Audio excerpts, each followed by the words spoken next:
같이 말씀 보겠습니다. 사사기 2장 6절에서 10절 말씀입니다. 사사기 2장 6절에서 10절 말씀입니다. 제가 봉독해 올리겠습니다.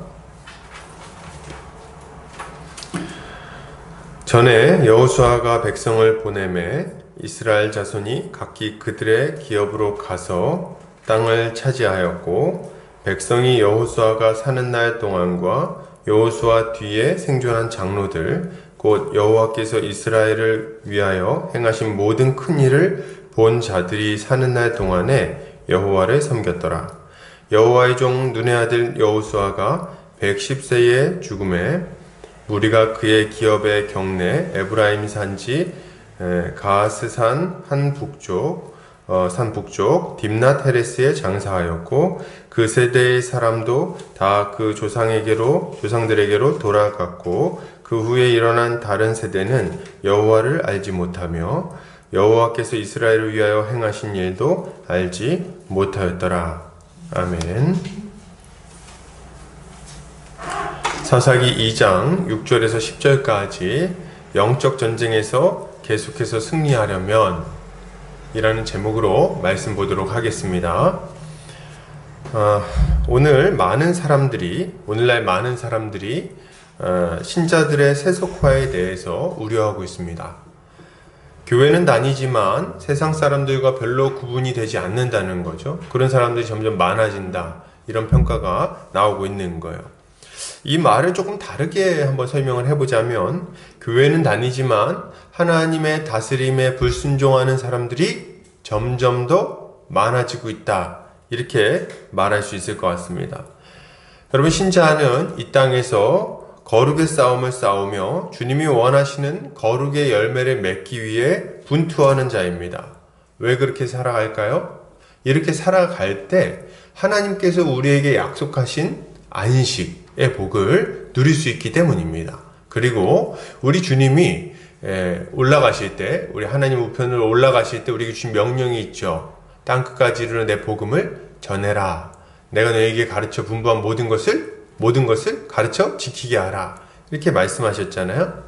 근데 이제 이 사명도 우리가 거룩하게 살지 않으면, 이 거룩의 열매를 맺지 못하면 이 사명도 감당할 수가 없기 때문에 그렇습니다. 만약 우리가 하나님의 다스림에 순종하기 위해 분투하는 삶을 살지 않는다면 우리는 성도가 되었음에도 불구하고 하나님이 약속한 복을 누리지 못해요. 이게 너무 분명합니다. 하나님과의 화평을 누리지도 못할 것이고 이웃들과의 화평도 누리지 못할 것입니다. 가정의 회복은 점점 멀어지게 될 것이고 직장 생활도 좋아지지 않을 거예요. 이건 너무 당연한 얘기입니다. 왜요? 하나님이, 창조주 하나님이 세우신 그 창조 원리에 거슬러서 살아가는데, 근데 우리 인생에 회복이 일어난다고요? 우리 인생에 뭔가 좋은 일이 계속 생길 거라고요? 여러분, 그럴 수는 없는 겁니다. 우리 삶을 파괴하는 죄에 사로잡혀 살아가는데 무너진 삶이 자연스럽게 회복될 수 있다는 생각은 어리석은 생각이에요. 그죠? 그래서 이 죄가 우리 삶을 파괴했으니까 죄를 끊어내고 우리 하나님의 명령에 순종하며 살아갈 때 우리 인생은 점차 회복되어질 수 있는 겁니다. 이거 아주 중요한 어떤 원리인 거예요. 또한 우리가 하나님의 뜻대로 거룩한 삶을 살아가지 않는다면 주님이 맡기신 사명도 당연히 감당할 수 없겠죠. 여러분, 믿지 않는 사람들이 자주 하는 말이 있어요. 뭡니까? 전도를 하면은 이렇게 얘기를 하곤 하죠. 교회 다니는 것들은 입만 살았어. 아주, 이렇게 얘기하거나, 뭐라 그럽니까? 야, 나보고 죄 짓지 말라 하지 말고 너나 잘하세요. 이런 얘기 한다든지, 혹은, 야, 내가 교회 다니는 것들 때문에 교회를 안 다녀. 너 저번에 TV 나온 거 봤어? 이런 얘기들. 아주 질리게 듣습니다. 질리게 들어. 아주. 지겨워요. 이런 얘기 듣는 것도. 전도하고자 해본 분들은 아마 한 번씩은 다 들어본 얘기일 겁니다. 저도 이번 주에 동네를 지나가는데 이제 저 동네에 이제 뭐 사러 시장에 가고 있는데 길에서 어떤 아저씨 두 분이 이렇게 딱 서 계신 거예요. 한 분이 담배를 막 뻑뻑 피면서 앞에 있는 분한테 얘기를 하더라고요. 아마 앞에 있는 분이 목사님이셨던 것 같아요. 그 목사님한테 이렇게 얘기하더라고요. 아유, 담배 한 대 피세요. 지금 담배 한 대 피세요. 내가 보니까 목사들 다 뒤에서 담배 피더만. 이렇게 얘기를 하더라고요. 참, 그걸 보면서 이 시대 사람들이 교회에 대해서 가지고 있는 이미지가 무엇인지를 잘 보여주는 말이다, 이런 생각을 해봤습니다. 어떻게 생각하고 있는 겁니까? 탐욕스럽고 이중적인 사람들, 말만 앞세우는 사람들. 여러분, 만약 우리가 거룩한 삶을 살기 위해서 분투하고 그 거룩의 열매를 계속해서 맺어나가지 않는다면, 그렇다면 우리가 이 세상 사람들에게 하는 말이 영향을 끼칠 수 있겠습니까? 당연히 안 되는 거예요. 우리가 아무리 소리를 높인다 한들 비웃음만 듣게 될 겁니다. 그렇기에 하나님은 우리에게 제사장 나라로서의 사명을 주시면서 동시에 거룩한 무리라는 정체성을 알려주셨습니다. 거룩한 무리로 살아가라고 명령하셨다는 거예요. 이것은 예수를 믿음으로 말미암아 얻어진 우리의 정체성이기도 하지만 동시에 우리가 분투하며 살아가야 할 삶의 모습이기도 해요. 거룩한 무리. 이게 우리의 삶의 정체성이자 모습이라는 거죠. 주님은 우리에게 분명하게 명령하십니다. 골로새서 3장 1절부터 3절이에요. 한번 보세요. 그러므로 너희가 그리스도와 함께 다시 살리심을 받았으면 위의 것을 찾으라. 거기는 그리스도께서 하나님 우편에 앉아 계시느니라. 위의 것을 생각하고 땅의 것을 생각하지 말라. 이는 너희가 죽었고 너희 생명이 그리스도와 함께 하나님 안에 감추어졌음이라. 아멘. 아주 선명한 명령이죠. 하나님 계신 위의 것을 구하고 이 땅의 것을 추구하는 삶을 살지 말라는 거예요. 죄와 싸우며 거룩한 삶을 살기 위해 분투해야 한다는 말을 하는 겁니다. 왜요? 우린 이미 이 세상에 대하여 죽고 하나님에 대하여 살아난 자가 됐기 때문이죠. 우리가 이런 삶을 힘있게 살아갈 때 우린 비로소 하나님이 약속하신 복도 풍성하게 누릴 수 있고, 그리고 맡겨주신 사명도 힘있게 감당할 수 있을 것입니다. 우리가 근데 이런 삶을 살기를 너무 바라는데, 이런 거룩한 싸움을 싸워서 이 거룩의 열매를 계속 맺기를 원하는데, 어떻게 하면 이런 삶을 우리가 잘 살 수 있을까요? 어떻게 해야 영적 전쟁에서 우리 삶의 그 구석구석에서 이 영적 전쟁에 승리하며 살아갈 수 있을까요? 또 우리 교회 전체는 어떻게 함께 이 싸움을 힘있게 살아내고 그리고 우리 다음 세대까지 이 싸움이 계속 이어지도록 할 수 있을까요? 오늘 그에 대해서 함께 살펴보도록 하겠습니다. 오늘 이제 6절을 보면 전에 여호수아가 백성을 보내매 이렇게 얘기하고 여호수아의 죽음에 대한 이야기가 이제 딱 등장을 합니다.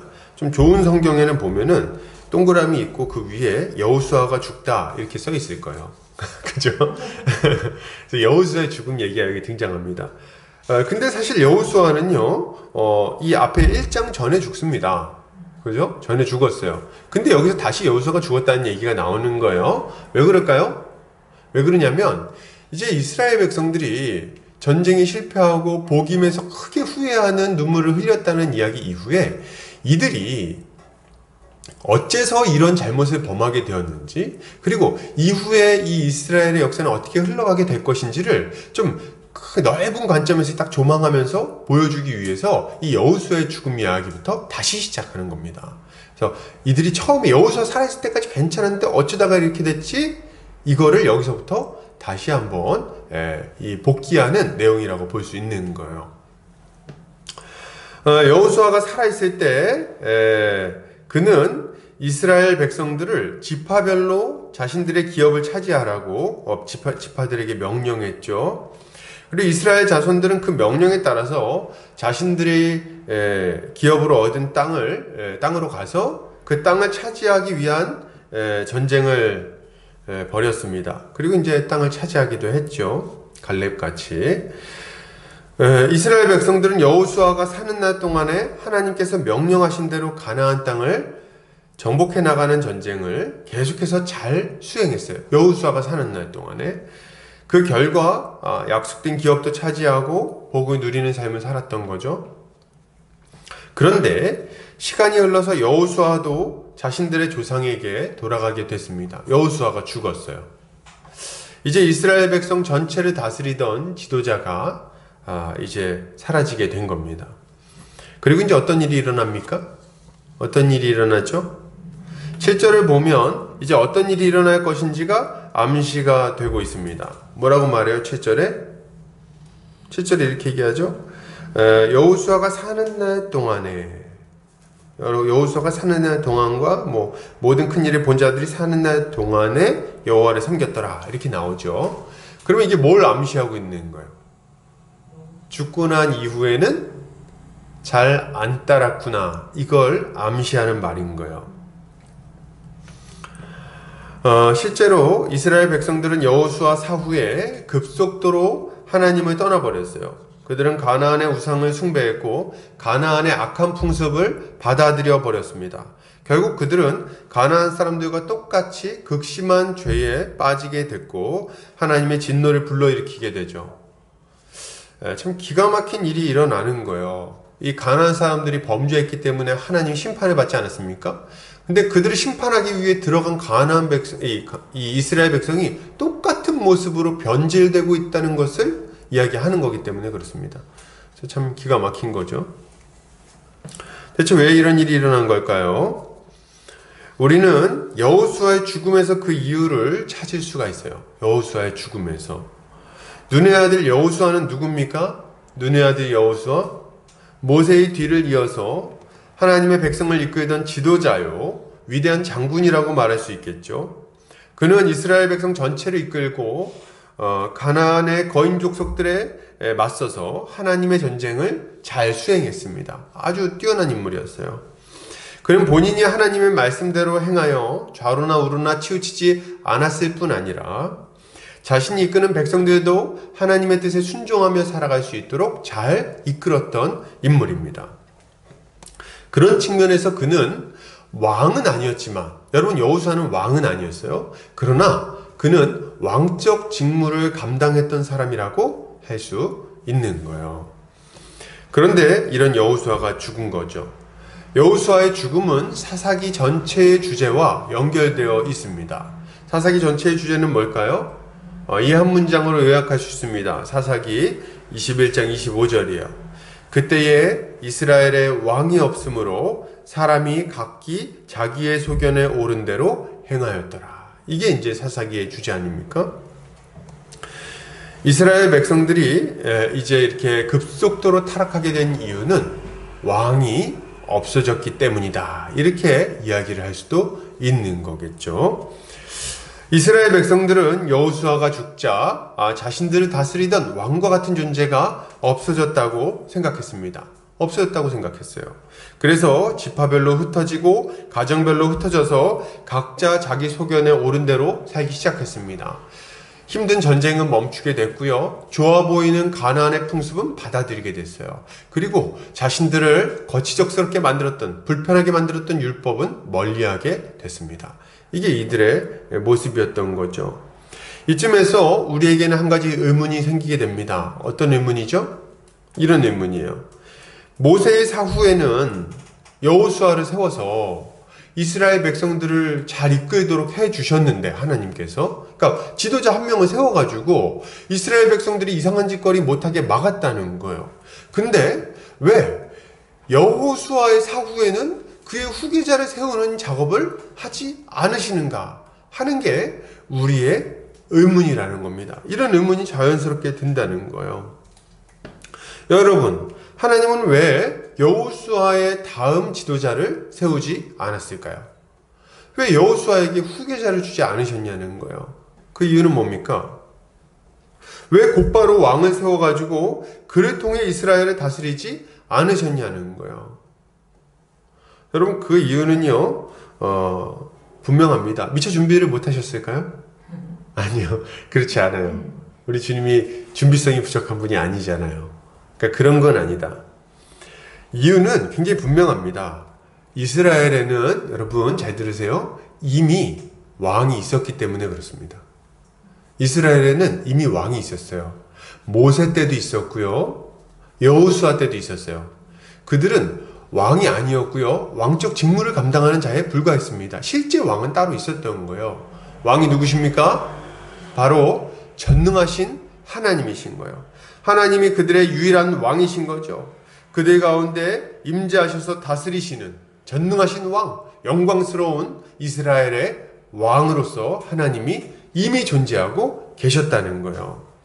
그런데 이스라엘은 뭐가 문제였습니까? 어리석게도 눈에 보이는 여호수아가 죽으니까 자신들을 다스리는 왕이 없어졌다고 생각해 버렸어요. 그럼 이게 문제였던 거예요. 왕은요, 이전에도 계셨고, 모세 때도 계셨고, 여호수아 때도 계셨고, 지금도 동일하게 살아 계신 겁니다. 누구만 없어진 거예요?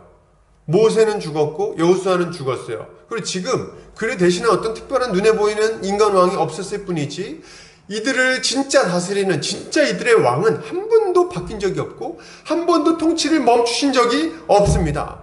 우리 하나님은 계속해서 이들을 다스리고 계셨던 거예요. 하나님은 여전히 그들의 전쟁 가운데 역사하셔서 승리를 주셨고, 여전히 그들의 기도에 응답하여 위기 중에 그들을 건져내셨죠. 다친 자들을 치유하여 주셨고, 마음 상한 자들을 위로하셨습니다. 그들에게 정의를 행하는 하나님이 여전히 계셨다는 거예요. 여호수아는 죽었을지 모르지만 이스라엘의 전능자는 죽지 않으시고 그들을 다스리고 계신 거죠. 그런데 문제는 뭡니까? 이스라엘 백성들이 눈에 보이지 않는 하나님의 임재와 다스림을 믿음으로 받아들이지 않았다는 데 문제가 있는 거예요. 하나님이 없어진 게 아니라 이스라엘의 믿음이 없어진 거예요.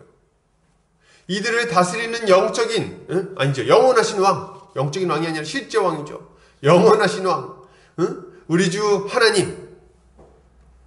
하나님을 이들이 인정하지 않은 겁니다.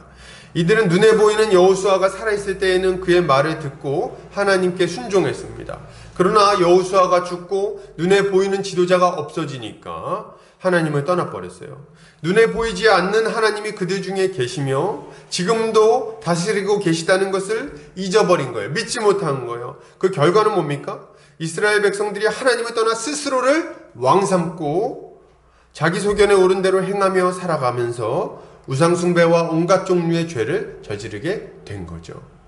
그러니까 진짜 왕을 떠나서 이런 이상한 짓을 하게 됐다는 거예요.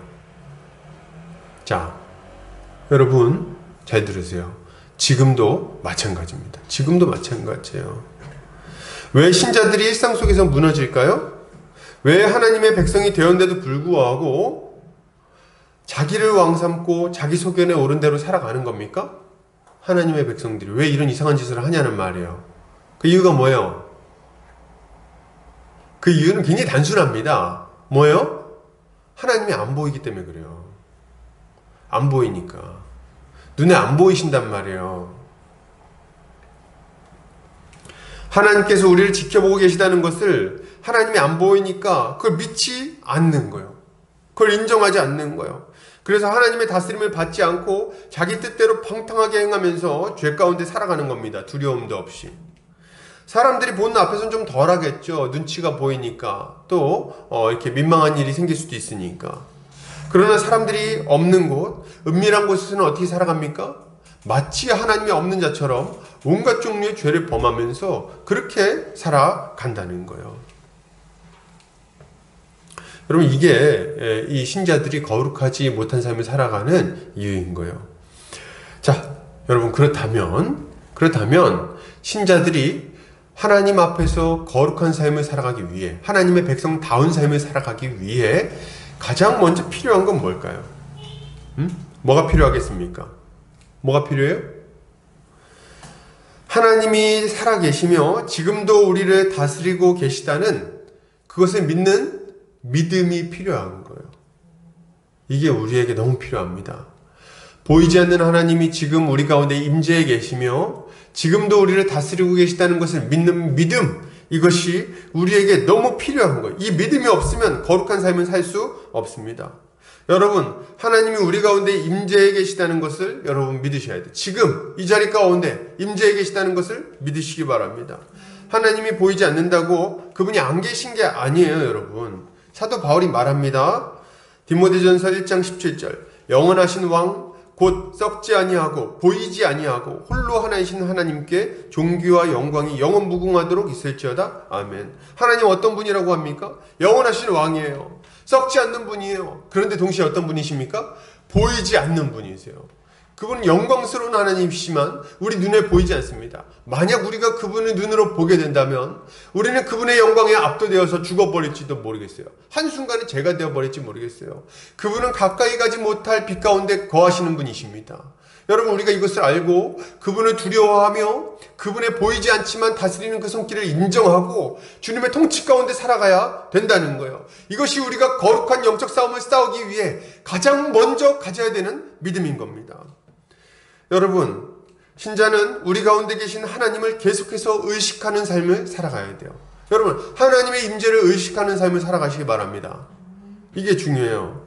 우리가 하나님 앞에 서 있다는 것을 생각하면서 살아가야 되는 거예요. 여러분, 지금 이 예배 중에도, 이 11명이 있는 이 예배 중에도 우리 하나님 좌정하고 계십니다. 믿으십니까?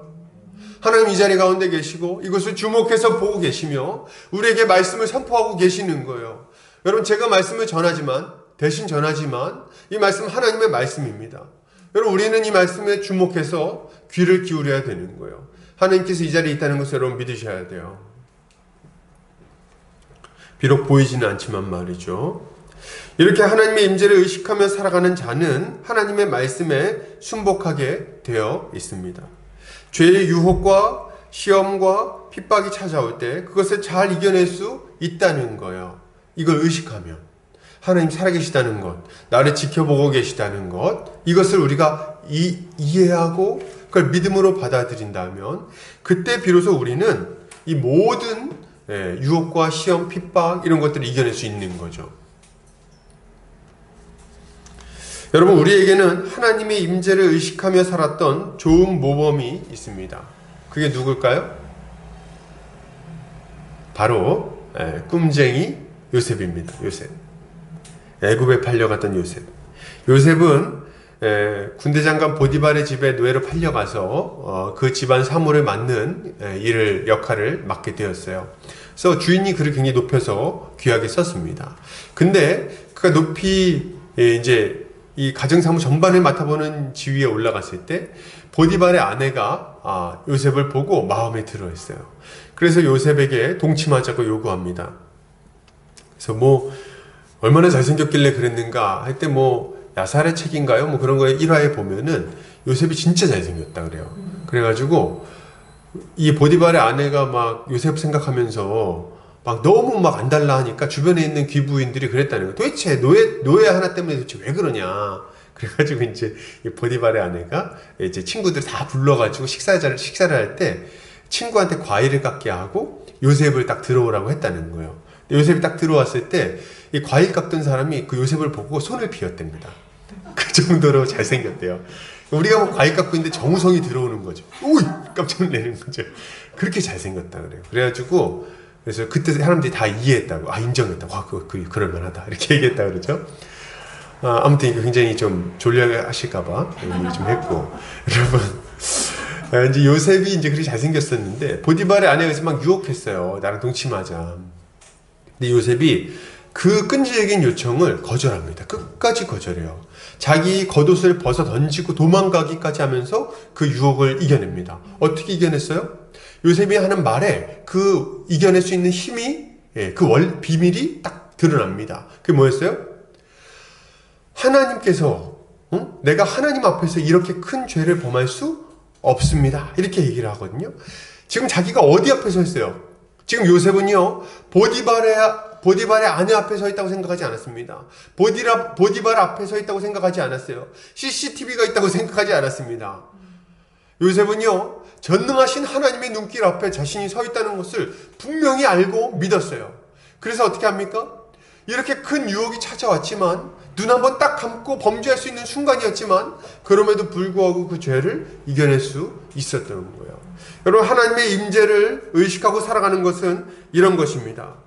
하나님께서, 보이지 않는 하나님께서 우리가 이 땅에서 행한 모든 일을 지켜보고 계시며 선악간에 심판하실 것임을 기억하는 거예요. 이것이 하나님의 임재를 의식하는 삶인 거죠. 전도서 12장 14절에 이렇게 말합니다. 하나님은 모든 행위와 모든 은밀한 일을 선악간에 심판하시리라. 예, 우리 하나님은 모든 것을 아십니다. 사람이 보지 않으니까 괜찮다고요? 아니요. CCTV가 없으니까 괜찮다고요? 아니요. 완전 범죄를 할 수 있으니까 괜찮다고요? 아니요. 우리 하나님이 다 보고 계십니다. 우리 하나님이 살아계시고 지금도 우리 가운데 임재해 계시며, 그리고 그분이 우리를 여전히 다스리고 계시다는 것을 인정해야 돼요. 이게 우리가 거룩한 싸움을 힘있게 살아가는 원동력이 되는 겁니다. 여러분, 이거 믿으십니까? 네, 그렇다면 계속해서 거룩한 삶을 살기를 힘쓰셔야 되겠어요. 모든 상황 속에서 하나님을 의식하며 하나님의 말씀에 적극적으로 순종해야 되겠습니다. 무엇보다도 자발적으로 주의 다스림에 순종해야 되겠어요. 여러분, 자발적으로. 하나님이 보이지 않는다는 것은 우리의 믿음을 증명할 수 있는 좋은 기회라고 할 수 있겠습니다. 자, 여기서 한 가지 좀 말씀을 드릴게요. 여러분, 왜 하나님이 눈에 보이는 인간왕을 먼저 주지 않으셨는가? 왜 그러셨습니까? 하나님이 원하는 모습이 있으셔서 그래요. 여러분, 원래 이스라엘 지파가 각 지파별로 자신의 기업으로 흩어진 다음에는 어떻게 살아가면 돼요? 각자 영적 전쟁을 잘 수행하면 됩니다. 여호수아가 그들 곁에 없지만, 그들이 함께 움직이지 않지만 문제는 없어요. 왜요? 눈에 보이지 않는 하나님이 그들 가운데 이미 다 임재하고 있기 때문에 괜찮습니다.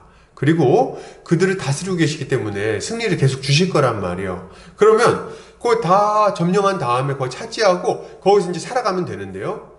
왕이 필요 없어요. 이들은 이제 어떻게 살면 됩니까? 하나님이 주신 그 율법에 따라서, 하나님의 명령에 따라서 아주 자유롭게 살아가면 되는 거예요.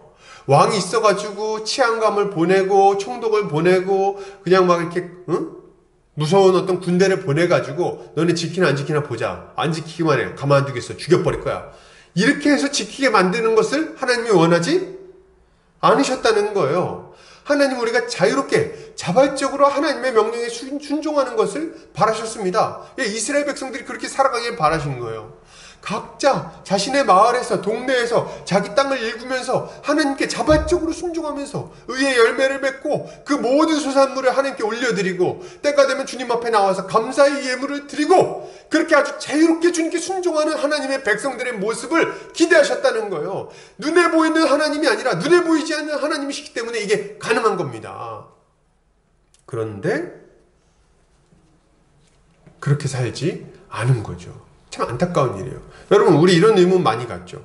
하나님은 도대체 왜 아담과 하와가 선악과를 따먹으려고 할 때 그 지키는 일을 두지 않았을까? 옆에다 지키는 천사 한 명만 뒀으면은 선악과 따먹으려고 그럴 때 경고를 했을 텐데 이렇게 뭐야, 먹는 거야?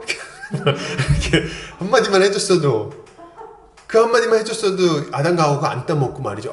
아유 잘못했어요. 이렇게 했을 텐데 왜 그걸 가만히 내버려뒀을까? 이유가 뭔지 아세요? 하나님은 우리의 그 자유를 그만큼 귀중하게 생각하신 겁니다. 자발적으로 하나님께 영광 돌리며 하나님 말씀에 순종하며 사는 게 그만큼 귀한 거예요. 그렇게 가치 있는 거예요. 우리는 그런 거 필요 없으니까 죄는 안 짓게 만들어 주시지 생각할지 모르지만, 여러분, 그건 숨막히는 일이에요. 여러분, 생각해 보세요. 우리 집 가정마다 막 CCTV 다 달아놓고, 그리고 막 이렇게 우리 교회에도 CCTV 한 5개씩 달아놓고, 그리고 막 길거리마다 CCTV가 아주 그냥 촘촘하게 10m마다 막 달려있고, 골목마다. 직장 내에도 막 일 똑바로 하나 막 이렇게 농땡이 피나 안 피나, 테트리스 하나 막 이렇게, 이렇게 막, 그거 막 애니팡 같은 거 하나 막 핸드폰으로 이상한 거 하나 막 이렇게 탁 CCTV 다 보고 있다면. 여러분, 그럼 어떨 것 같으세요? 여러분, 숨 막히는 삶입니다. 하나님은 그런 걸 바라지 않으세요. 우리가 자유롭게 행복하게 우리 자유를 만끽하면서 살아가고 그 가운데서 자발적으로 주님께 순종하는 것을 기대하시는 거예요. 그래서 우리 주님은 눈에 보이는 왕을 먼저 주시는 것을 그렇게 하지 않으신 거죠. 기대하는 삶이 있으신 거예요. 그러므로 하나님이 보이지 않고 보이지 않는 하나님이 우리를 다스리신다는 것은 한편으로 생각하면 우리가 자발적으로 하나님을 사랑할 수 있는 좋은 기회가 됩니다. 그리고 하나님께 자발적으로 순종하며 의의 열매를 맺을 수 있는, 우리의 믿음을 증명할 수 있는 좋은 기회가 되는 거예요. 할렐루야. 그래서 베드로전서 1장 7절에서 9절에서는 이런 믿음에 대해 칭찬하면서 이렇게 말합니다. 너희 믿음의 확실함은 불로 연단하여도 없어질 금보다 더 귀하여 예수 그리스도께서 나타나실 때에 칭찬과 영광과 존귀를 얻게 할 것이니라. 예수를 너희가 보지 못하였으나 사랑하는도다. 이제도 보지 못하나 믿고 말할 수 없는 영광스러운 즐거움으로 기뻐하니 믿음의 결국 곧 영혼의 구원을 받음이라. 아멘. 여러분, 예수님의 십자가를 눈앞에서 보지 못한 걸 다행으로 여기시기 바랍니다. 오히려 예수님의 부활을 눈으로 목격하지 못한 걸 감사하게 여기세요. 왜요? 우리 주님 말씀하셨어요. 너희는 보고 믿느냐? 보지 못하고 믿는 자는 복되도다. 우리 주님 말씀하셨어요. 우린 주님을 보지 못했지만 그분을 사랑하고 그분을 믿습니다. 그분이 부활하셨다는 것은 믿을 뿐만 아니라 그분이 지금 하나님 보좌 우편에 앉으셔서 우리를 다스리고 계시다는 것도 믿는 거예요. 그리고 자발적으로 순종합니다. 우리 하나님은 이 믿음을 아주 귀하게 가치 있는 것으로 여기시고 우리를 칭찬하신다는 겁니다. 얼마나 좋습니까? 할렐루야. 이렇게 생각하면 사도들이 불쌍해요. 부활을 목격하고 말았어. 그래서 그걸 보는 바람에 안 믿을 수도 없고, 그 사람들 안 믿을 자유가 없어. 안 믿을 수가 없어. 우리는 어때요? 안 믿을 수도 있죠. 근데 우리는 자발적으로 우리 주님을 영접하고 믿고 아주 그 믿음을 굳게 지키면서 끝까지 이렇게 충성하는 삶을 살아가는 거예요. 그러니 우리 주님이 우리를 얼마나 이뻐하십니까? 얼마나 귀하게 보십니까? 얼마나 칭찬하실까요? 감사한 일이에요. 우리 주님은 우리에게도 이스라엘 백성들에게 기대하셨던 것처럼 보이지 않는 하나님을 왕으로 섬기며 그의 법에 자발적으로 순종하며 거룩한 삶을 살아가기를 기대하셨어요. 그러므로 우리는 어떻게 해야 됩니까? 비록 하나님이 눈에 보이지는 않지만 그분이 우리 가운데 임재하고 계심을 분명히 믿고, 그걸 믿고 주의 말씀에 자발적으로 순종하는 삶을 살아야 되겠습니다. 이것이 우리가 이 영적 전쟁에 계속해서 승리하며 주님의 기쁨이 되는 방법이 될 것입니다. 이렇게 살아가는 성도님들 되시기를 주의 이름으로 축복합니다. 계속해서 보겠습니다. 오늘 본문에서는 여호수아의 죽음과 함께 또 다른 이들의 죽음에 주목하고 있음을 우리가 알 수 있습니다. 누굽니까? 바로 여호수아와 함께하며 하나님의 큰일을 목격했던 장로들의 죽음이에요. 이 장로들은 이 하나님의 큰일을 본 사람들이었는데, 이스라엘 백성들은 하나님께서 이스라엘을 위하여 행하신 모든 큰일을 본 자들이 사는 날 동안에는 여호와를 섬겼다, 이렇게 말하고 있습니다. 이 장로들의 존재가 이스라엘이 속히 죄악으로 달려가지 못하도록 억제하는 역할을 했다는 겁니다. 그걸 우리가 알 수가 있어요. 그러니까 여호수아와 장로들이 이제 사라진 다음에 이들이 급속도로 타락했던 걸 보니까 이 사람들이 있을 때 이스라엘이 급속도로 그쪽으로 가지 못하도록 막아주는 역할을 했구나, 이걸 우리가 알 수 있다는 거죠. 1차적으로는 여호수아가 이스라엘 백성들이 하나님께 순종하도록 막고 있었고요. 2차적으로는 이제 장로들이 각 지파별로 이스라엘 백성들을 딱 붙들고 있었던 거예요. 이 장로들은 이제 어떤 사람들인가 할 때 뭐 하나님의 큰 일을 두 눈으로 목격한 자들이다, 이렇게 말하는데, 예를 들면 갈렙 같은 사람들입니다. 갈렙 같은 사람들. 그래서 이제 하나님의 명령을 지키고자 했던 그런 아주 충성스러운 사람들을 말하는 거죠. 이들은 스스로 하나님의 뜻에 합당하게 행했을 뿐만 아니라 자기에게 속한 그 이스라엘 백성들이 계속해서 하나님의 명령에 순종하며 영적 전쟁을 잘 수행할 수 있도록 격려하고 그리고 지도하고 인도하는 역할을 잘 했습니다. 그리고 악을 행하는 자들이, 하나님께 불순종하고자 하는 자들이 감히 고개를 들지 못하도록 막아서는 역할도 했어요. 이들이 살아있는 동안에는 감히 누구도 하나님을 떠나 바알들을 섬기지 않은 말을 하지 못했습니다. 당연하겠죠. 그런 말 했으면 어떻게 됐겠어요? 바로 목을 쳐버렸겠죠. 일로 와! 그래가지고 투석형 혹은 아니면 이제 다 같이 손을 얹고 기도하고 돌을 던져 죽여라, 뭐 이런 거 했을지 모르겠어요. 그러니까 무서우니까 이렇게 못했다는 거예요. 이것은 여러분 우리에게 굉장히 중요한 교훈을 줍니다. 우리가 눈에 보이지 않는 하나님을 믿고 그분께 순종하며 살아가기를 힘써야 되는데, 우리 개개인은 말이죠, 여러분 약해요. 우리 개개인이 약하단 말이에요. 그래가지고 이런 삶을 계속해서 살아가는 것을 잘 못할 수 있습니다. 중간에 동력이 떨어질 수 있어요. 그리고 자꾸 세상으로 눈을 돌릴 위험성이 우리 가운데 있을 수 있는 거예요. 그래서 우리에게 뭐가 필요합니까? 하나님이 세운 동역자들이 필요합니다. 좋은 일꾼들이 우리 사이에 딱 자리를 잡고 우리 모두가 함께 이 싸움을 싸울 수 있도록, 잘 싸워나갈 수 있도록 격려하고 붙드는 역할을 해야 되는 거예요. 하나님의 백성들이 계속해서 영적 전쟁을 잘 수행하기 위해서는 공동체에 좋은 일꾼들이 견고하게 세워져 있어야 된다는 말을 하는 거죠, 지금. 우리가 수행하는 영적 전쟁은 우리 각자에게 개별적으로 맡겨진 싸움이 여러분 아닙니다. 물론 우리가 가정과 직장에서 개인적으로 분투하는 영역이 그렇지만 이런 싸움조차도 교회로서 함께 싸워나가는 이 큰 영적 전쟁의 한 영역이라는 것을 이해하고 있어야 돼요. 여러분, 무슨 말인지 이해되시죠? 뭐 어떤 분들은 신앙은 각자다 막 그러는데 안 그래요. 그렇지 않다. 우리가 함께 싸우는 거예요. 그래서 내가 집에서 가족들과 막 티격태격하면서 믿음을 지키기 위해서 막 애쓰는 거 있잖아요. 그 우리 가정의 문제 같죠? 아니라는 거예요. 교회의 문제입니다. 교회의 문제고 교회에 속해 있는 가정의 문제인 거예요. 그 안에서 내가 개인적으로 분투할지 모르지만 그들을 위해서 기도하는 교회가 있는 거예요.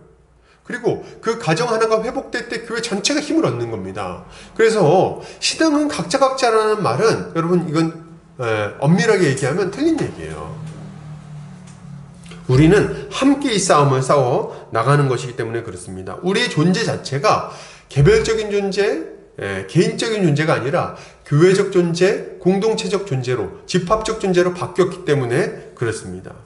온 교회가 한마음으로 영적 전쟁을 해나갈 때 우리는 각자의 삶의 영역에서도 계속해서 지치지 않고 이 영적 전쟁을 잘 수행할 수 있는 거예요. 여러분 이거 잘 이해가 되시나요? 이 말이? 그죠? 쉽게 얘기하면은 교회에서 은혜 못 받으면 집에서 똑바로 못 산다는 거예요. 그죠? 교회에서 막 형제 자매들하고 같이 막 해가지고 주일날 힘없고 우리 같이 열심히 해보자 이렇게 서로 같이 기도도 하고 막 맛있는 거 먹고 마음을 회복하고, 나 이번 주에 정말 너무 힘들어서 막 엉엉 울고 그럼 막 자기 남편 욕도 좀 하고 부인 욕도 좀 하고 그렇게 하면서 이제 막 그러면서 그래 속상했겠다 하면 이렇게 하고서, 그렇지만 그래도 힘내, 그 남편이잖아, 그래도 뭐 아내잖아, 사랑해줘, 뭐 이런 거 있잖아요. 막 그렇게 해가지고 마음을 다시 회복하고, 그리고 직장에서 이제 열심히 싸울 것을 다시 다짐하고, 그러고 갈 때 우리 또 한 주간 힘있게 싸우거든요. 그런 거예요 원래 우리 싸움이라는 게. 그리고 중간에 또 주중에도 힘들면 어떻게 해요? 무슨 문제가 생기면 어떻게 합니까? 전화하잖아요. 전화해서 큰일 났다, 기도 좀 해달라, 전화하는 거예요. 전화하고 이걸 위해서 기도해달라, 날 위해 기도해달라, 이 문제가 있는데 이것 좀 위해서 좀 기도해달라. 혹은 또 마음 상한 일 있으면 전화해서 하소연도 하겠죠. 그죠? 뭐 우리가 친한 친구한테 전화해서 막 힘든 일 있으면 하소연하잖아요. 야, 세상에 누가 이렇게 했다, 야 진짜 너무하지 않냐, 이렇게 얘기하면서 막 전화통화 하잖아요. 그러면서 마음을 푸는 것처럼 우리가 교회적으로 같이 살아가지 않는다면요, 절대로 우리 개인의 영역에서도 승리할 수 없는 거예요. 너무 당연한 얘기를 하고 있는 거예요. 그래서 우리가 함께 이 싸움을 싸워 나가야 되는데, 이때 굉장히 중요한 게 있어요. 정말 중요한 게 있어요. 그게 뭡니까? 바로 교회의 지도자들입니다. 교회의 지도자들이 그렇게 중요한 거예요. 이때 지도자라 함은 여러분 꼭 목사만을 의미하진 않습니다. 목사가 제일 중요한 지도자겠죠. 근데 목사만 의미하는 건 아니에요. 뭐 장로님들과 집사님들, 그리고 권사님들, 교사와 구역장, 청년 리더까지를 다 포함하고 있는 거예요. 교회에서 형제 자매를 믿음으로 섬기는 모든 사람들을 영적 지도자, 영적 리더들이라고 말할 수 있는 거죠. 이들이 교회의 중추라고 말할 수 있는 겁니다. 이들이 하나님께 대한 바른 믿음을 가지고 견고하게 세워져 있으면요, 여러분, 그럼 교회는 안전해요. 그러면 안전합니다. 왜요? 잘못된 믿음을 가진 자들이나 악한 자들이 교회 안에서 함부로 행동할 수 없기 때문에 그래요. 그리고 믿음이 연약한 자들이 쉽게 도움을 얻을 수 있기 때문에 그렇습니다. 그래서 믿음의 중추가 탁 세워져 있어야 돼요, 교회는. 이들은 먼저 형제 자매들이 계속해서 하나님 뜻대로 살아가도록 권면하고 격려하는 역할을 합니다. 이들이 있어야 돼. 그래서 형제들을 위해서 기도할 뿐만 아니라 먼저 친히 하나님께 순종하는 모범을 보이죠. 그래서 교회 왔는데 딱 처음 교회 새 가족이 오면요, 딱 봅니다. 교회 오래 다니는 사람들이 어떻게 하는가. 그래서 막 행동하는 게 아니라 원래 한번 딱 눈치를 보게 돼 있어요. 사람, 눈치가 있는 사람이면. 그죠?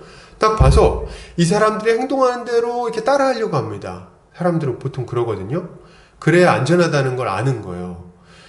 그래서 교회에 오래 다닌 연륜 있는 분들이 어떻게 행동하는가가 너무 중요한 거예요. 만약 이들이 모범을 못 보이면 어떻게 돼요? 교회 왔는데 보니까 교회 한 3년, 4년 다니는 애들이 막 욕을 하네? 그럼 어때요? 욕해도 되는가 보다. 딱 아는 거예요. 그죠? 저게 재밌는 거구나 이렇게 생각하는 겁니다. 또 별거 다를 게 없네. 또 교회를 다니는데 앞에서는 막 너무 사랑해요, 막 이렇게 주님은 당신은 사랑받기 태어났어요, 막 이렇게 해놓고 나서 뒤에서 두세 명 모이면 욕을 하는 거예요. 비난이잖아, 비방. 개그세. 그러면 또 금방 배워요, 이것도. 원래 2명, 3명 모이면 저렇게 비방해도 별 문제가 없구나. 사람은 배웁니다. 그래서 이 악을 행하는 자들이 교회 안에 금방 이렇게 반대로 아주 의롭게 살아가는 사람들이 딱 자리 잡고 있잖아요. 금방 배워. 교회 오면 말씀을 보는 거구나. 교회 오면 저렇게 예배 전에 기도하는 거구나. 교회 오면 저렇게 형제 자매들 일할 때 같이 뛰어들어 섬기는 거구나. 보면서 아는 거예요. 그렇지 않습니까? 딱 왔는데 이렇게 혼자서 알아서 잘하는 사람은 없어요. 아주 베개 하나 있을까 말까. 옆에 사람 하는 걸 보면서 배우는 거예요. 그러니까 이런 사람들이 딱 있어야 되는 거죠. 이들은요, 이 성도들이 믿음으로 잘 살아갈 수 있도록 격려하고 권면하는 일들을 할 뿐만 아니라 악한 자들이 교회에 들어와 성도들을 미혹한다면 그것을 단호하게 막아서는 역할도 합니다. 비진리를 가르치지 못하게 하고 악을 행하지 못하게 막는 거죠. 그래서 이런 이들이 교회 안에 많아지면 많아질수록 교회는 더욱 힘있게 주의 뜻대로 거룩한 삶을 살아갈 수 있게 되는 겁니다. 근데 만약 이런 사람들이 없으면 어떻게 되겠어요? 이렇게 좋은 일꾼들이 교회 안에 딱 자리 잡고 있지 않으면 어떻게 될까요? 그러면요, 이스라엘 백성들이 겪었던 것과 비슷한 일을 여러분 겪게 돼요. 무엇이 옳은 것인지 선한 것인지 나쁜 것인지를 분별할 수 없게 됩니다. 성도들의 마음이 하나로 모아지지 않고 각자 기분에 따라, 감정에 따라 신앙생활을 하게 돼요. 성도들이. 그래서 서로 실패한 이야기만 하는 그죠? 서로 실패한 이야기, 모이면 실패한 얘기만 하는 아주 질이 멸렬한 모습을 보이기도 하죠. 옛날에 저도 그런 때가 있었던 것 같아요. 모이면은 맨날 하는 얘기가 뭐냐. 나 이번 주에 정말 못 살았잖아. 나도 정말 못 살았어. 엉터리였어. 너도 엉터리였니? 나도 엉터리였는데 우리 정말 하나구나. 그런 거 있잖아. 우리는 어쩔 수 없나 봐. 우린 다 마음에는 원이지만 육신이 약하잖아. 원래 그런 거야. 서로 위로하면서 말이죠. 똑바로 못 사는 걸 아주 서로 격려하는 그런 아주 이상한 풍토가 이렇게 딱 자리 잡게 되는 거예요. 서로 열심히 안 하면. 웃기지 않습니까? 맨날 실패한 얘기. 누구 하나 믿음으로 승리한 얘기를 안 하니까 믿음으로 살던 사람들도 점점 위축됩니다. 그래서 그런 얘기 하는 게 잘난 척 하는 것처럼 느껴지는 거야. 그래서 어떻게 해요? 얘기를 못 해. 그냥 나도 그냥 그렇지 뭐. 약간 이렇게 하고 넘어가 버리는 거예요. 그래가지고 점차 열심을 내던 사람들도 흥을 잃어버리고 힘을 잃어버리게 됩니다. 그래서 교회 와서 얘기하는 게 흥이 안 나. 얘기하면 누가 막 그랬어, 너무 감사하다, 하나님 살아계시구나, 막 나도 이번에 기도해갖고 했는데 하나님 이런 일이 있었어, 이러면 아주 굉장히 신이 나잖아요. 그게 아니라 뭐 나 이번에 이런 좋은 일이 있었어, 그래 나도 해봤어, 이렇게 뭐 좀 있어봐, 이러면 정말 곤란하다는 거예요. 그럼 누가 그 교회에 오고 싶겠습니까? 와서 뭐 똑바로 살고자 하는 열심히 나겠어요? 격려를 못 받잖아. 또 비진리에 사로잡힌 사람들이 교회 안에 들어오게 돼요. 좋은 일꾼들이 딱 자리에 안 잡고 있으면. 이들은 말이죠, 이 사람들, 여러분, 이 늑대 같은 인간들이 있어요. 늑대 같은 악한 자들, 이런 자들이 있습니다. 이들은 엉터리 신학을 가지고 그럴듯하게 포장해서 말하곤 합니다. 얀네와 얀브레 같은 자들이요, 가만히 들어온 자들이고 성도들을 미혹해서 빼가려고 하는 자들입니다. 이런 자들이 교회에 들어올 수 있다는 거예요. 진리 가운데 아주 날카롭게 서 있는 성도들이 중간에 그 좋은 일꾼들이 서 있지 않으면 이런 악한 자들이 와가지고 성도들, 믿음이 연약한 자들 다 넘어뜨려 버린다는 거지. 여러분, 그럼 됩니까? 안 됩니까? 안 되는 거예요. 이 늑대 같은 자들이 순진한 자들을 비진리의 길로 막 이끌어가는데 이 좋은 일꾼들이 없으면 이걸 막지를 못해. 그걸 분별도 못해. 그리고 그걸 그냥 내버려두게 되는 거죠. 웃기는 건 뭔지 아십니까? 이렇게 악한 자들이 겉으로 볼 때는 신앙생활을 열심히 하는 것처럼 보일 수 있다는 거예요. 새벽 예배 다 나와, 수요 예배, 금요일에 다 나와. 그 열심히 주일에 그냥 아멘도 크게 해, 아주 그냥. 아니, 봉사활동 열심히 하고 말이지. 찬양도 큰 목소리로. 그래 놓고 나서 뒤에서 둘둘이 따로따로 만나면 이상한 거 가르치고 말이지. 신천지 막 가르치고, 어디 이상한 세대주의 가르치고 말이죠. 곧 있으면 베리칩 받으면 지옥 간다는 둥 말이죠. 그리고 와가지고 엉뚱한 얘기 해가지고 성도들을 망치는 일을 막 한다는 거예요. 누가? 엉터리 가르침을 가지고 있는 악한 자들이 교회 안에서 이렇게 세력을 형성할 수 있다는 겁니다. 이게 다가 아니에요, 여러분. 이런 기가 막힌 일들만 일어나는 게 아닙니다. 여러분, 교회에 좋은 일꾼들이 없으면 어떤 일이 일어날지 잘 주목해서 듣고, 그리고 이걸 경계하는 마음을 가셔야 돼요. 악한 자들이 교회 안에서 목소리 내기 시작할 거예요. 일꾼들이 없으면. 어떻게 됩니까? 온갖 종류의 악한 행동을 막 하는 자들이 교회 안에서 당당하게 활동하기 시작합니다. 그리고 의롭게 살아가고자 하는 자들을 비웃어요. 그러면서 그들이 의롭게 살아가는 것을 좀 못하게 힘 빠지게 만드는 일들을 막 합니다. 그래서 이들이 잘하는 말이 이런 거예요. 뭐 아주 악독한 자들 뭐 말할 것도 없고 그냥 아주 불경건하게 살아가는 것을 아주 좋게 생각하는 자들이 이런 말을 합니다. 아유, 뭐 유난을 떠네. 야, 나도 다 해봤어. 응? 너만은 유난스러워. 뭐 이렇게 얘기한다.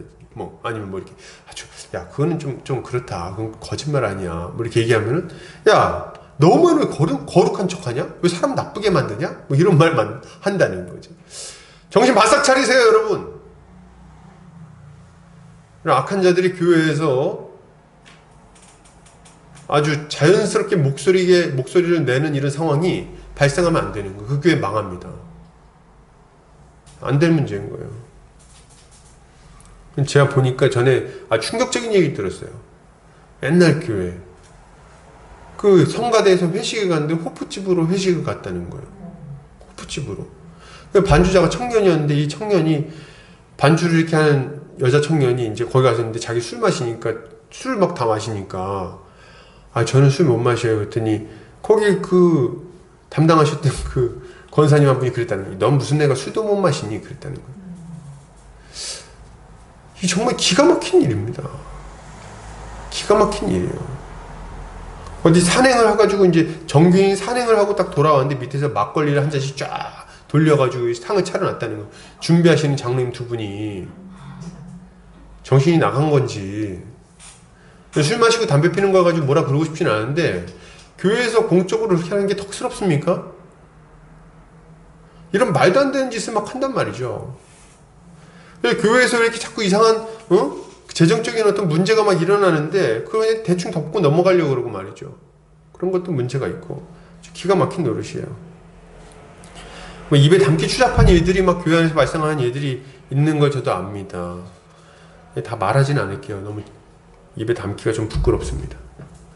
그런 사람들이 교회 안에 있을 때 여러분 어떻게 그런 사람들이 그냥 떳떳하게 목소리 내고 살 수 있게 만들 수 있습니까? 부끄러운 줄 알아야 되는 거예요, 교회에서. 그러면 못하게 딱 막아서야지. 딱 그렇게 얘기하면, 그런 이상한 행동하면요, 눈 똑바로 뜨고 얘기해야 돼요. 지금 뭐라 그러셨죠? 딱 얘기할 수 있어야지. 다시 한번 얘기해 보시죠. 어떻게 그냥 용납합니까? 거짓말을 아무렇지 않게 하고 말이죠. 거짓말을 할 수 있어요. 거짓말 좋은 건 아니지만. 그럼 부끄러워할 줄 알아야 될 거 아닙니까? 부끄러워하고 회개하고. 그런 게 없어. 아주 당당해 아주.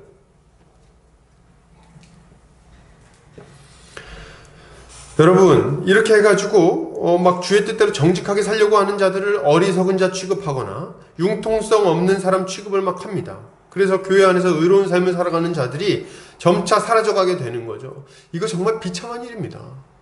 이렇게 되면 그 교회는 완전히 망하는 거예요. 절대 일어나면 안 되는 일이에요. 자, 그렇다면 우리가 이런 일을 막아내고 계속해서 거룩한 싸움을 잘 싸우기 위해서는 어떻게 해야 될까요?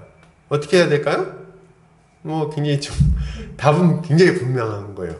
교회 안에 신실한 일꾼들이 계속 세워져야 되겠습니다. 신실한 일꾼들이. 진리 위에 서서 신실한 삶을 살아내는 일꾼들이 점점 더 많아져야 됩니다. 우리 성도님들 여기 좀 보세요. 여러분 얘기하는 거예요. 누가 좀 잘 세워졌으면 좋겠다. 본인이 되세요. 본인이 이런 불꽃 같은 주의 일꾼이 되어가지고 이 교회의 중추에 딱 자리 잡고 있으셔야 되는 거예요.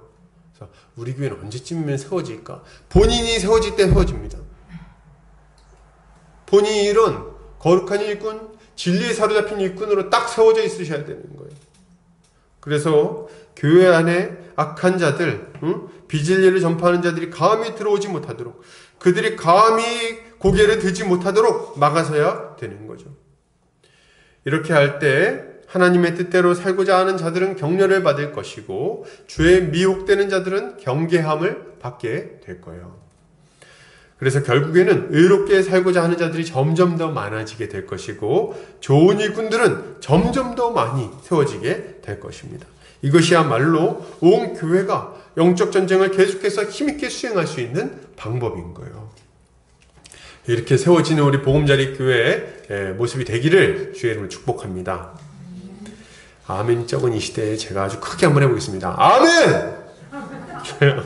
자, 사실 이런 거는 우리 신동범 전사님이 잘 하시는데 그러나 저도 한번 해봤습니다. 저는 약간 경고를 하고 했어요.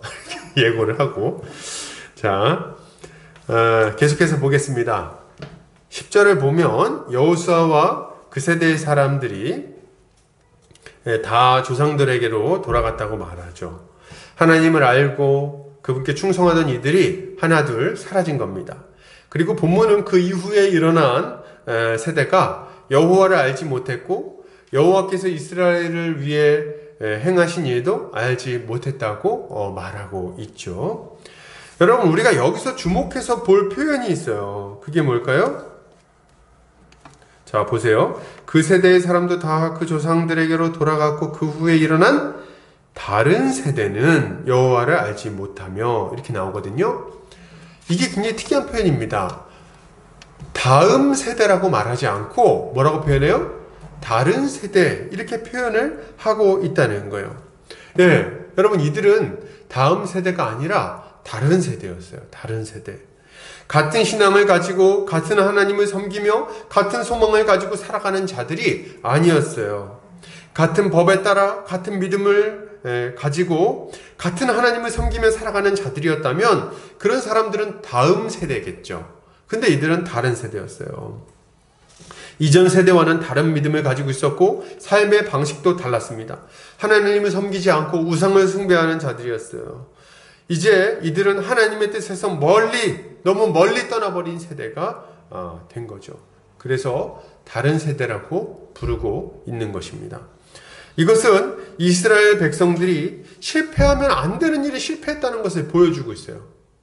절대 실패하면 안 되는 일에 지금 실패한 겁니다. 전쟁도 실패할 수 있고 자신들이 정착한 땅에서 농사 짓는 것도 한번 실패할 수 있어요. 그런 건 괜찮아. 왜요?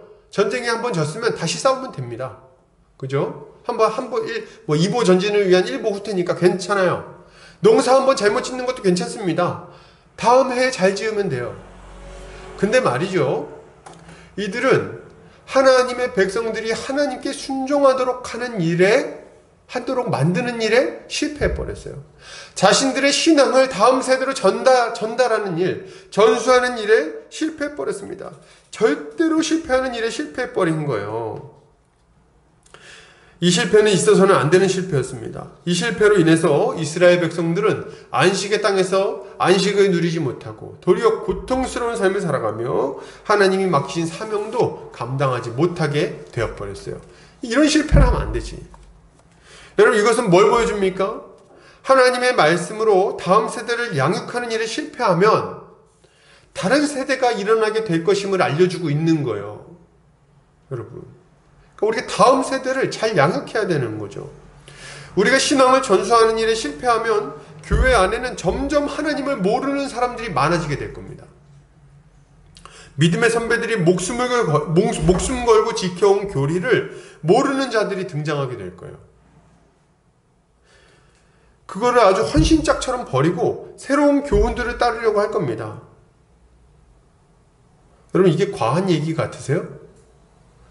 제가 한번 물어볼게요. 여러분, 이신칭이라는 말을 들어보신 분? 없나요? 이렇게 없나요? 이신칭이. 성도의 견인. 들어보셨습니까? 삼위일체에 대해서 배워보셨나요? 의의 이중전가에 대해서 배우셨습니까? 우리는 그래도 좀 배우는 편이죠. 지금 뭐 우리만 그런 건 아니고 좋은 교회들이 많이 있지만 아직까지는 그래도 괜찮은 교회들이 참 많다는 생각을 합니다. 근데 말이죠, 저는 정말 걱정이 돼요. 저는 정말 너무 걱정이 돼요. 한 세대가 지났을 때, 한 10년, 20년 지났을 때 우리 다음 세대가 화목제물이 되셨다는 게 뭔지, 예수 그리스도가 화목제물 되셨다는 게 무슨 말인지 못 알아들을까 봐 걱정이 돼요. 여러분, 화목제물이 뭐야? 이렇게 할까 봐. 여러분, 이 신칭이가 뭔지 모르게 될까봐 궁금합니다. 모르게 될까봐 걱정이 됩니다. 그리고 그리스도와의 연합이 무엇인지, 믿음의 3요소가 무엇인지 모르는 세대가 막 일어날 수 있겠다, 이런 걱정을 저는 좀 해봅니다. 오늘 아침에 잠깐 와서 교단신학에 대한 이야기를 좀 했는데, 그냥 아주 간단하게 사형리 수준의 교리만 알고, 거기서 조금 더 나아간 믿음의 길 이런 거 한 10주짜리 교육, 이런 거만 좀 알고 그 이후에 이 좀 딱딱한 교리들을 전혀 모르게 될까봐 좀 걱정이에요. 정말 걱정입니다. 하나님의 진노에 대해서도 모르고 하나님의 심판이 뭔지도 모르고 사랑하시는 하나님이라는 그 한 문구만 믿고 그냥 살아가는 경우들이 나타날 수 있겠죠. 십계명을 모르는 사람들이 나올 거예요. 십계명을 모르는 사람들. 사도신경 주기도문은 고사하고 십계명도 모르고 말이죠. 막 이상하게 살아가는 사람도 나올 거예요. 십계명을 배우긴 배우는데 자기가 십계명대로 살아야 된다는 걸 모르는 사람들이 나올 거예요. 산상수훈을 모르는 사람들이 나올 겁니다. 성경 자체를 안 보는 사람들이 나올 거예요. 그러고서도 교회 와가지고 자기가 신자라고 말하는 사람들이 있을 거라는 얘기죠. 하나님의 창조를 믿지 않음에도 불구하고 진화론을 신봉하며 살아가는데도 자기가 신자라고 생각하는 사람들이 나올 겁니다. 자기가 믿고 있는 가장 기본적인 것들에 대해서 몇 마디 변증도 하지 못하는 사람들이 교회 안에 가득하게 될 거라는 거예요. 여러분, 이런 것들을 인정할 수가 없어요, 저는. 그런 때가 되면 사형리 수준만 배우고 나면 충분히 알 거 다 알았으니까 이제 어떻게 살아갈지나 고민하면 된다고 말할지도 모르겠어요. 그리고 종교개혁가들이 목숨 걸고 지켜온 진리들을 말하지 않게 되겠죠. 여러분, 우리가 이렇게 지금 믿고 가르치는 지금 얘기했던 이런 교리들 있잖아요. 이런 교리들, 교회에 대한 교리들, 예수 그리스도에 대한 교리들, 이런 교리들, 이 교리들은요, 우리 종교개혁가들이 목숨 걸고 지켰던 교리들이에요. 이것 때문에 몇 시간 동안 이거 변증을 하고, 그것 때문에 책을 써내고, 그거 가지고 창칼에 쫓기면서 막 도망다니면서 그 진리를 막 그냥 원고를 붙들고 다니면서 그걸 막 전파하고, 성경을 번역하고 말이죠. 온갖 종류의 위험을 무릅쓰고 이것을 전파하고 가르치고 그 결과 지금의 교회가 생기게 되었는데, 우리가 자유롭게 이렇게 예수 그리스도의 이름을 부르고 선포하고 우리가 성경을 보고 그리고 이걸 이대로 살아가려고 애쓰게 되고 이런 것들이 가능했는데, 이제는 이런 것들이 없어져 버릴 날들이 지금 다가오고 있다는 거예요. 성경을 잘 안 봐요. 성경을 안 봐. 이거 성경 번역했던 루터가 지금 이 시대의 성도들을 보면요, 피를 토할 일, 피를 토할 일. 성경이 그냥 번역본도 많아가지고 수십 개의 번역본이 있어요. 한글로 된 게. 그냥 자기가 손만 뻗으면 성경을 펼쳐서 볼 수 있는데 이거 보질 않습니다. 이런 기가 막힌 세대가 지금 이미 시작됐어요. 저는 두렵습니다. 왜 자꾸 교회에서 주일학교 애들이 떠나냐고요? 몰라서 묻는 겁니까 지금? 왜 자꾸 교회에서 성도들이 빠져나가냐고요? 한 달에 한 주에 4,000명씩 빠진다면서요, 신자가. 지금 더 가속화됐을 거예요, 제가 볼 때는. 왜 그런지 아십니까? 안 가르치니까 그런 거예요. 여기 똑같은 원리인 거예요, 지금. 교회가 왜 힘을 잃어버린지 아십니까? 왜 세속화되는지 아세요? 하나님의 말씀을 가르쳐서 그들의 신앙이 되도록 그들의 심령에 새기는 일에 아주 전적으로 실패하고 있기 때문에 그렇습니다. 저는 한국교회 전체가 그렇다는 얘기를 하는 건 아니에요. 많은 좋은 목사님들이 계시고 좋은 목사님들이 이 일을 열심히 하고 있다는 거 압니다. 그러나 이 흐름이 그렇다는 걸 부정할 수가 없어요. 흐름이 그런 흐름이야. 말씀은 많이 전파하는데 어디 되지도 않는 얘기를 막 하고 있습니다. 유튜브에 틀어보면 하나님의 음성 듣는 법 어디 나와요? 성경에 어디 나옵니까? 도대체 청년들은 온통 거기에 마음이 다 뺏겨 있어요. 하나님의 음성 듣는 법 그게 뭔데 도대체? 정말 하나님이 귀 속에다 말씀을 해주셨습니까? 그렇게 모호한 것들의 마음을 다 뺏기고 어느 직장 갈 것인가, 누구랑 결혼할 것인가, 마음을 그냥 하나님 음성 듣는 법. 좋아요. 아멘. 하나님 음성 듣는 법 있다고 합시다. 근데 이신칭의 교리는 잘 아십니까? 성도의 견인은 아시나요? 의의 이중정관은 아십니까? 예수 그리스도의 머리 되심은 아시냐는 거예요. 교회 하나 되면 아십니까? 교회의 권징이 무엇인지 아시냐는 거예요. 세례가 뭔지, 권징이 뭔지, 거룩하게 살아가는 게 뭔지. 그런 데는 온통 관심이 없고 말이죠. 어디 정말 너무 그 변두리에 있는 거, 정말 몰라도 상관없는 어떤 그런 일들에만 마음을 온통 뺏겨가지고 그렇게 살아가고 있는 게 이 가당키나 하는 말이냐는 거예요, 여러분. 전 답답하기 그지없습니다. 그 비본질적인 거에 마음을 다 뺏겨가지고 몇 시간씩 그런 거 보고 그런 훈련이나 하고 앉아있고 말이죠. 그런 훈련 하지 마세요.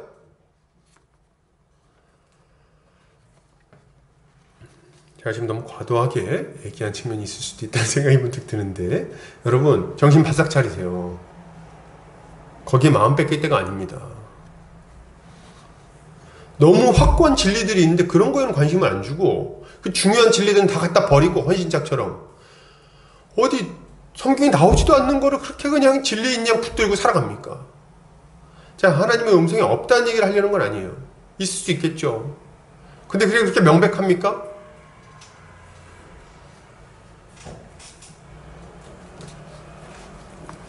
명백한 하나님의 말씀에는 관심을 두지 않고 어디 그렇게 모호한 것들, 자기 감정에 따라서 좌지우지되는 것들에 마음을 다 뺏깁니까? 여러분, 그러면 안 되는 거예요. 여러분, 교회가 하나님의 진리를 힘있게 가르치지 않으면 이런 일들이 막 발생하는 겁니다. 지금 제비 뽑기나 하고 앉아있는 거예요. 지금 성령이 임한 시대에. 여러분, 교회가 진리를 전수하는 일에 실패하면 이렇게 됩니다. 교회 안에 가벼운 신앙만 남게 돼 있어요. 가벼운 신앙. 진리에 기초한 견고한 신앙이 아니라 체험 중심의, 감정 중심의, 감정을 자극하는 가벼운 신앙이 남게 되어 있는 거예요. 여러분, 이런 신앙은요, 해가 뜨고 뜨거운 태양볕이 내리쬐기 시작하면 금세 흐트러져 버리게 됩니다. 조금의 고난이 오게 되면은 그 고난 때문에 시험에 들고 주님을 떠날 일들이 많다는 거예요. 그럼 그래서 해야 되겠습니까? 여러분, 이게 다가 아니에요. 우리가 신앙을 제대로 전수하지 않으면요, 교회 안에서 거룩을 위해 싸우는 사람들이 점차 사라져가게 될 겁니다. 점차 사라져가게 될 거예요. 죄와 싸우고 세속을 경계하며 하나님 말씀대로 살려고 하는 자들은 다 노인이 돼버리고 말 겁니다.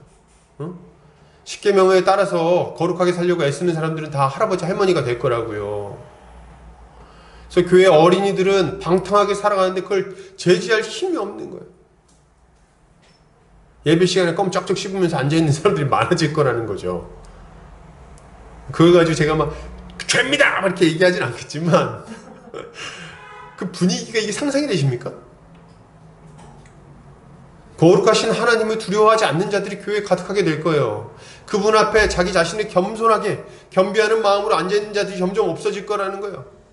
쓰레빠 신고 와가지고 다리 쫙 벌리고 앉아가지고 뒤로 이렇게 기대가지고 예배드리는 자들이 점점 더 많아지게 될 겁니다.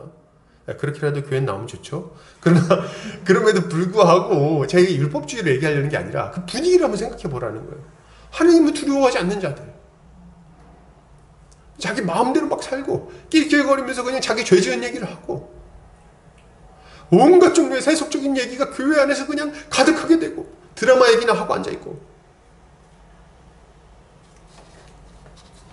그래 모여가지고 이제 성경 공부하는 사람들 할아버지 할머니들 대여섯 명 모여가지고 조그만 유아실에 들어가지고 오늘은 사사기 좀 이 생각하면 기가 막힙니다. 그런 일들이 일어날 수 있어요. 얼마든지 지금도. 여러분, 근데 이거는요 그냥 시간이 많이 흘러서만 일어날 일은 아닙니다. 여러분, 전도가 되면 될수록 이 일이 가속화될 수 있다는 것은 정말 아이러니한 일이에요. 교회의 핵심 멤버들, 정말 충성스럽게 살아가는 자들이 이 말씀을 배우고 이거 자기가 이렇게 그 말씀에 순종하기 위해서 애쓰는 만큼 이게 전수하는 일에 부진하지 않는다면, 새로 들어온 새 가족들에게 이걸 가르치고 전수하고 그들이 이 신앙을 본받도록 하는 일에 애쓰지 않는다면 어떻게 되겠어요? 물에 술 탄 듯 술에 물 탄 듯, 그죠? 계속해서 새 가족은 들어올 거 아니에요. 우리 열심히 있는 사람들이 더 열심히 살아 전도를 많이 해. 그러면 사람들이 계속 들어오겠죠? 근데 전수를 안 해, 신앙 전수를. 그럼 어떻게 되겠어요? 처음에는 비율이 이제 차이가 났겠지만 이후에는 비율이 점점 새로 들어온 사람들이 비율이 많아질 거 아니에요. 하나님은 잘 모르고 예수님은 사랑이십니다 뭐 이 정도 교리만 알고 있는, 이거 교리라고 해야 되나요? 이 정도만 알고 있는 사람들이 아주 많아질 거 아니에요. 점점. 그럼 그 사람들이 전체 분위기를 좌지우지할 거 아닙니까?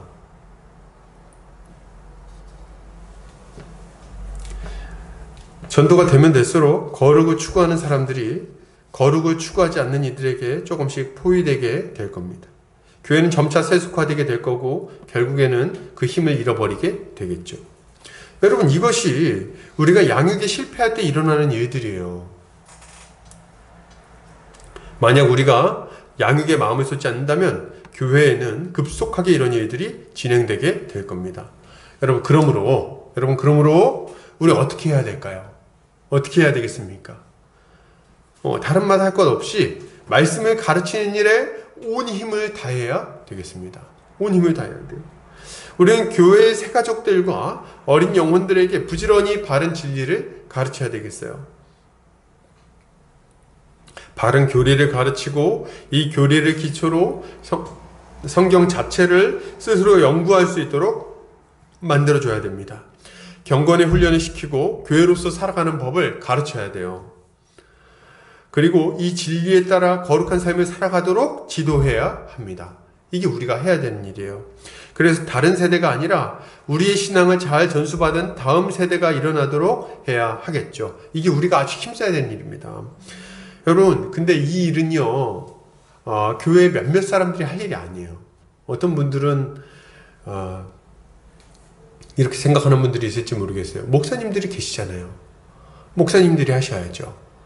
목사님들이 사례도 봤는데, 교회에서 사례도 봤는데 우리한테 종교 서비스를 좀 제공해 줘야 되는 거 아닙니까? 그렇게 생각할지 모르겠어요. 여러분, 목사는요 종교 서비스를 제공하는 사람이 아닙니다. 그런 사람이 아니에요. 여러분의 편의를 봐주는 사람도 아니고 여러분의 어떤 영적 필요를 만족시키기 위해서 돈 받은 만큼 일하는 사람이 아니라는 거예요. 여러분의 영혼을 담당하고 있고 그 영혼이 제대로 주님께 순종할 수 있도록 이끄는 주님이 세운 일꾼이라고 생각하시면 좋겠습니다. 그리고 우리도 또한 동일한 직무를 받았다는 생각을 좀 하셔야겠어요. 다 같이 좀 뛰어들어야 돼. 그래서 여러분, 어떤 분들은 뭐 이렇게 얘기합니다. 우리 같이 일을 합시다. 성도들을 가르치고 양육하고 신앙을 전수합시다. 그럼 막 이렇게 합니다. 아유, 목사님 저는 부족해서요. 저도 알아요. 딱 보면 알겠어요. 딱 보면 부족하다는 거 알겠어요. 그러니까 자기 부족하다는 얘기 하지 마세요. 원래 부족해요. 우리는 죽을 때까지 부족할걸요. 죽을 때까지. 근데 말이죠, 우리는 부족함에도 불구하고 하나님을 사랑합니다. 알고 있는 만큼 하는 거예요. 원래 알고 있는 만큼. 예수님에 대해서 아십니까? 예수님을 전하세요. 예수님이 십자가에 대해서 좀 배우셨습니까? 그럼 배우신 걸 전하세요. 복음의 기초를 좀 배우셨나요? 복음의 기초를 가르치세요. 복음의 핵심을 배우셨습니까? 복음의 핵심을 가르치세요. 교회론을 배우셨습니까? 교회를 가르치세요. 배운 걸 가르치세요. 아우, 목사님 가르치는 거 보니까 그렇게 유창하게 못하겠던데요? 본인이 이해한 만큼 하세요. 왜냐하면 안 들은 사람은 그것도 몰라요. 그죠? 그래서 이제 그것도 모를 거 아니야. 그러니까 가르쳐 주면 돼요. 목사님 근데 저는 진짜 사형리밖에 모르는데요. 사형리를 가르치세요. 열심히. 그거라도. 계속해서 가르쳐야 되겠습니다. 그리고 잘 가르치기 위해서 본인도 계속해서 배워야 되겠습니다. 복음을 기초부터 잘 배우고, 그리고 교회에 대해서 배우고 성경을 연구하는 일을 잘해야 돼요. 경건의 훈련도 좀 해야 되겠어요. 연약한 자들을 섬기기 위해서 애쓰는 노력을 해야 되겠습니다. 함께 나누는 것이 이렇게 막 그냥 말씀 가르치고 함께 나누는 것을 잘해야 되겠어요. 본인이 분명하게 알게 된 것들이 있다면 한번 가르쳐 보는 거, 이런 것도 잘 했으면 좋겠어요.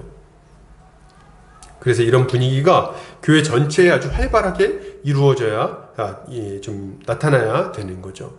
그러면 교회는 계속해서 신앙이 전수되면서 시간이 갈수록 더욱 견고한 모습으로 세워지게 될 것입니다. 이것이 우리가 이 영적 전쟁에서 계속해서 승리하는 비결이라고 할 수 있을 것입니다.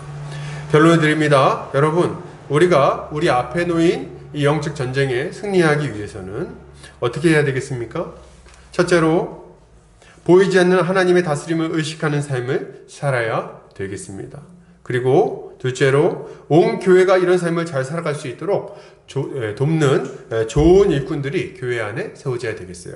내가 그런 좋은 일꾼이 되어야겠죠. 그리고 셋째로, 우리의 신앙이 다음 세대로 잘 전달될 수 있도록, 전수될 수 있도록 이 가르치고 양육하는 일을 잘 해야 되겠습니다. 이 일에 힘써야 돼요. 이렇게 할 때 우리는 우리 앞에 놓인 이 영적 전쟁에서 계속해서 승리하는 삶을 잘 살아갈 수 있을 것입니다. 이번 한 주간도 주님의 은혜로 승리하는 우리 성도님들 되시기를 주의 이름으로 축복합니다. 기도하겠습니다.